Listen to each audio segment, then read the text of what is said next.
Camera's rolling. All right, not so serious, you guys. Jesus, well, serious. Everyone's not so serious.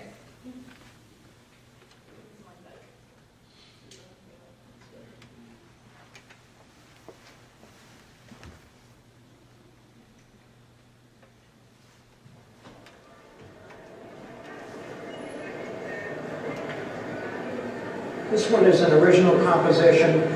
The fact that it has a full standing figure and profile, this man is so interesting. And he's flanked by these sort of conventionalized tulips on vines. Some say that the tulip blossom, which fundamentally is easy to paint, might even represent the Trinity.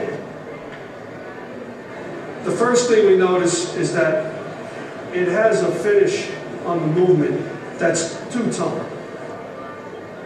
Kind of pencil point brush strokes, which also add energy. And then you have the rhythm of the leaves also creating more energy. But it's a very tranquil picture. And the clock is powered by 3 weights. One weight keeps the clock ticking. The second weight takes care of the small bell. And the third weight takes care of the larger bell.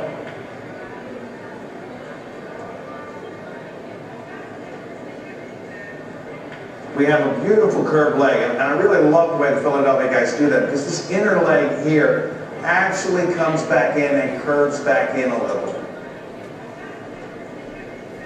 It has very fine knots so that you can see the pattern very clearly. And so there's a very flowing quality to the design. Finely wrought. The lines are attenuated, they taper. The line inlay is great. It's glossy, it's carved, it's tall, it has orange, which is so rare. You'll notice how bold all the pattern is on this piece. And also notice that it's got a little bit of foxing, which is the staining. This little yellow and brown marks that are up in here. The detail of the workmanship is as good on the back as it is on the front, which is the sign of a really fine jewel. And I love the proofy aspect of this print, where you have these very crisp plate marks with inky edges. On this print, it's printed in 2 colors, the brown and the black, but in red. Here in between, so the line comes up, returns back. All this is elegant. These are unusual because the subject matter. She would set in there and draw these things with a pencil, and then color them with a crayon, cut them out, and apply it onto another piece of paper. These were meant to be enjoyed at home. They were meant to be attractive, kind of fun, actually.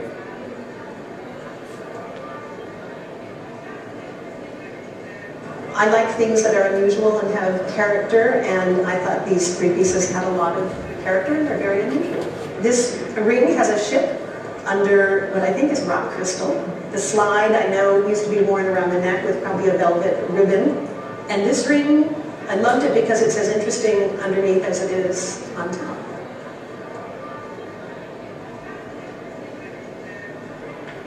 You have this green stripe, again in hand, with a pencil rectangular, and this inscription up here, which almost seems to me like it's French détruire, or destroy, or remove, basically. And we know from looking at the catalogue raisonné of the prints that this strip was removed in the final version.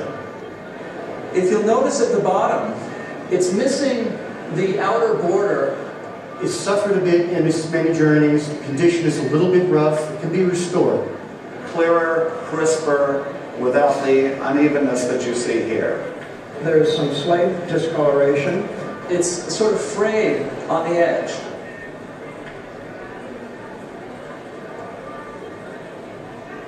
Red was always the most expensive, so although this is perfectly appropriate, red's it.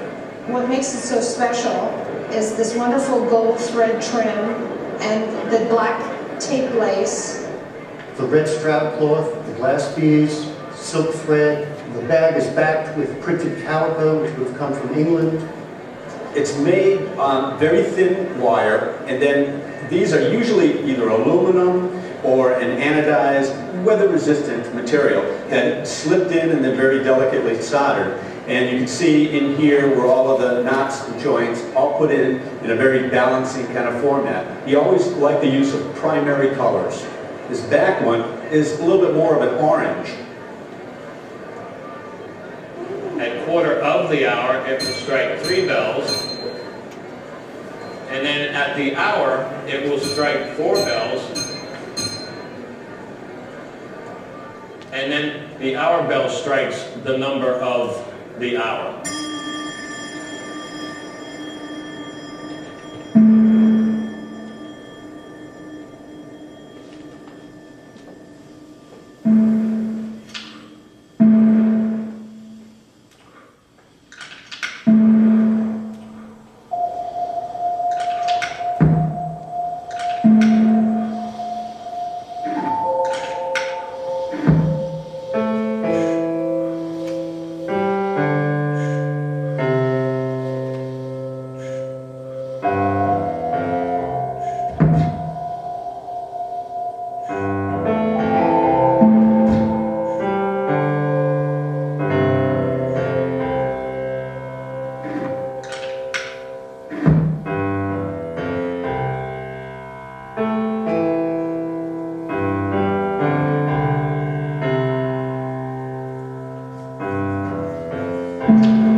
Thank you.